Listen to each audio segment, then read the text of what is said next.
Oke teman-teman, masih lanjutan dari video sebelumnya yang berkaitan dengan storytelling atau cara menyampaikan suatu gagasan di depan umum. Jadi pada dasarnya kemampuan berbicara di depan umum itu adalah sesuatu hal yang sangat-sangat dibutuhkan. Mungkin pada saat teman-teman masih sekolah atau masih kuliah atau masih belajar belum menyadari bahwa nantinya akan sangat-sangat penting dan sangat-sangat dibutuhkan.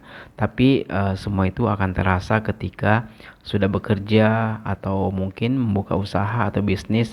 Nah, itu akan sangat-sangat terasa bahwa ternyata kemampuan berkomunikasi itu adalah sesuatu hal yang mesti dibangun, mesti dipelajari sejak dini. Nah, beberapa hal yang saya alami sendiri ketika saya duduk di bangku sekolah, yaitu mentalnya itu ya boleh dikata mental tempe ya, jadi nggak berani ngobrol depan umum. Bahkan ketika saya diminta jadi ketua kelas juga saya nggak berani, apalagi mau ngobrol atau berbicara di depan kelas atau depan umum. Nah, itu saya nervous. Nah, untuk itulah saya merasakan betul ketika saya sudah bekerja, kekurangan saya yaitu terkait komunikasi itu sangat-sangat terasa betapa sulit ya namanya berkomunikasi, entah itu berkomunikasi terhadap teman atau atasan atau mungkin terhadap klien, merasa kesulitan.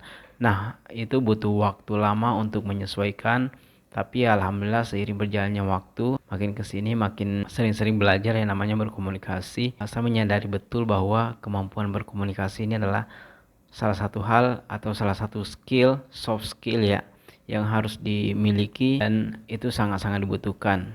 Apalagi dalam dunia kerja, karena banyak hal yang mesti dikomunikasikan, entah itu sesama divisi atau divisi lain, bahkan terhadap klien.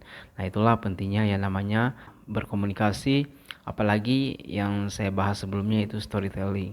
Nah, teman-teman sebisa mungkin pelajari yang namanya berkomunikasi sejak dini, kalau bisa ya selagi masih sekolah, masih kuliah, itu perbanyak latihan yang namanya berkomunikasi, storytelling, kelebihan-kelebihan ketika teman-teman bisa berkomunikasi dengan baik. Percayalah, karena saya sudah mengalaminya, yang namanya komunikasi itu adalah sesuatu hal yang harus dimiliki. Oke, semoga video ini bermanfaat. Barakallahu fikum. Salam kreatif.